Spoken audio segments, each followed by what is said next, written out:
One of the most important parts of your music Facebook ads is the actual artist or genres that you target inside of your ads. And a lot of people seem to have a lot of trouble doing this, especially if you're in like a niche genre or you can't think of a whole bunch of different artists. Because the way that I set up my ads typically is I'm doing all these different ad sets where I can test different audiences, usually based off of different artists that I'm targeting between them. So how do you actually find those artists? You might have one in mind, but if you need to find more, what do? And that's the whole purpose of this video. So let's just dive right in, and I'll show you a couple options that you have that I think will help a lot. And the biggest one, this is specifically on Facebook, but it can apply no matter what. It's just a great research tool, and it's called Audience Insights. So you're probably going to be mind blown by the amount of data that's on this tool. The first thing we're going to do is just get some countries in. You don't have to put like all the countries that you might target in here, but just put in a few so you kind of have a good widespread view of who you're going to be targeting, right? Let's just do Germany, and then I'll also add Canada, and just to kind of represent a wide diversity of people. So next, we want to select our age range. Probably try to match this to what you're going for in your ad. If you don't know, 18 to 50 or something is a pretty good spread. Probably do gender all, unless you know you're only going to be targeting one demographic ahead of time. But now we get into the interests. So when I mentioned at the beginning, you might have one band in mind. Or you might have a couple big ones, but you don't have enough to fully flesh out your ad campaign. So I'm just going to use an artist that I tend to use a lot in my targeting, San Holo. I also know he exists. So you have to find at least one thing that you know will be a good fit in here. Maybe you'll use a genre if you can't think of an artist. So I'm going to go with San Holo.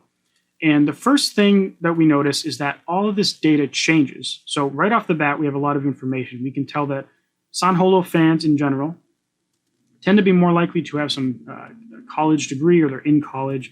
They tend to be single, and they tend to be 25 to 34, with a pretty even spread between men and women. And we can also look at what their job tends to be. Apparently, a lot of them happen to be in sales. But the part that's most important for us is this page likes view, because there's actually a musician and band section. So, San Holo fans are also likely to also like Ekalai, Dabin, Said the Sky, Crank That, Louis the Child, and G. Jones. I don't even know most of those artists. I know Said the Sky, and I know Ekalai, but I don't know the rest. I think I've heard of Louis the Child, actually. But we also get a bunch of other data. Video creators, artists. I guess this is kind of a similar thing to this. Concert tour gives you a potential new thing to explore. Public figures, producers, media news company, and a whole bunch of other stuff. But if we go down here, we get even more data. And this is kind of probably the most powerful part of this page. The affinity section is what you want to pay the most attention to, because we can see here that Drolo, people who are into San Holo have an 8,281 times higher chance to like Drolo than the average of Facebook. And you can see how this affinity score works, how likely your audience is to like a given page compared to everyone on Facebook. So you know that if someone likes San Holo, they are way more likely to also be into Drolo. So they're a good fit, right? Now also Kid, or K D, I don't know that artist, but you can kind of go down this list and get a whole bunch of different ideas. And the cool thing is, after you figure one out, now we can go here and we can type in Drolo. All right, so I guess this was a good example to show you, because most of these artists that came up actually weren't available to put in here. I got This Song Is Sick, which is like a blog that popped up. So that one is available, but then another one that pops up. Let's see if Set the Sky pops up. No. So this is a good example, because at this point, we've learned a bunch of things about our audience, but we haven't really helped ourselves in terms of targeting, because most of these things we can't actually target. Dance, Festopia, that's not an option either. So, and this is a problem you're going to run into. So what do you do at this point? Of course, you can keep just going down this list and trying different things, like Jai Wolf, he's available. So you can keep going down and finding more options. So yeah, at this point, we've really learned one extra artist that we can target. So let's go to the next step of this. If you go to a site called Music Map, and again, I'll put all these links in the description so you can find these things.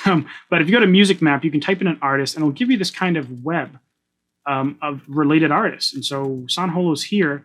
You can kind of see how related all of these artists are by how close they are. And I don't know where they're pulling this data. I'm sure it's something, not perfect, but it's a good starting point, right? Like Autolaser, Gans, Tasca Black, Viora. Oh, I actually like Viora a lot. But this gives you more ideas where you can come back to Audience Insights, and you can try some of them out to see what's actually available. Like I think Porter Robinson, who I probably should have thought about ahead of time, is actually available. So we can throw him in here.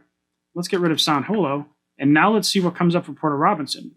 Some of these artists are the same, but some of them are brand new. And we also get different options here. So that gives you another thing to go in and research. You can keep looking at this, go back to Facebook Audience Insights, and try to give yourself a good list. Now, there is another option if you're still struggling with this. And this one, probably the hardest way, but it's kind of good because it gives you an indicator of, if you're targeting for Spotify, what people think is related on Spotify. So we go to San Holo again, we'll go to Fans Also Like, and we get a bunch of related artists. And some of this will match up with our other ones. Like we saw Ekalai, Drolo, and Jai Wolf also came up, Said the Sky, Alice in Wonderland, so that came up. We can go back to Audience Insights, and if I remember correctly, Alice in Wonderland is actually a target, so we can do the same thing. We can either keep it in there, or we can remove it and try to see just related to her music what's available. And, there's some overlap because this is obviously a similar genre of music, but there's definitely new stuff in here. And you can also learn about the demographics a little bit as well.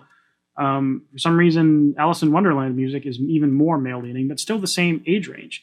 So, yeah. Now, the next thing I'll show you in this Audience Insights tool, because it is very powerful, is you can look at the locations and look at the top cities, which is pretty cool. So if you ever try to do a city-based targeting thing, which can have its uses, especially if you're planning like a tour or something, this will be very useful. Now, we can go to top countries. We did enter in a list of countries. So we can see for this artist where most of the fans lie. Now, another thing you might consider doing is doing genre-based targeting. Sometimes it can actually work out better than all the artist targeting. Sometimes it's worse, but it's worth trying. So if I did something like pop music, it's probably going to be too broad and it's not really going to be representative of what we're doing. So I don't know. Let's go with dubstep. Sure, dubstep sounds good. So now if we load that up, we can see the demographic stuff, but we're most interested in the page likes.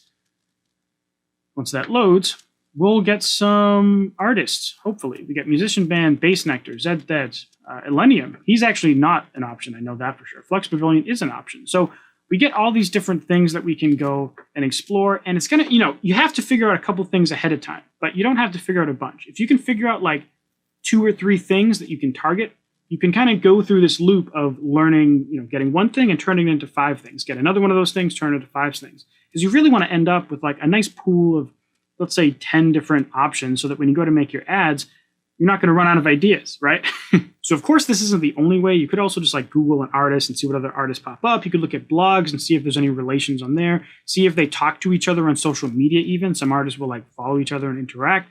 But yeah, you kind of get the picture. These tools are pretty powerful and they can help a lot when you're trying to figure out your ads. So if you want to know how to actually like use this stuff in your ads, I have a playlist right here where I actually show all of my how to do my ad campaigns in pretty good detail. So check that out if you want to learn more about running ads for your music on Facebook. Thank you very much for watching, and I'll see you in the next video.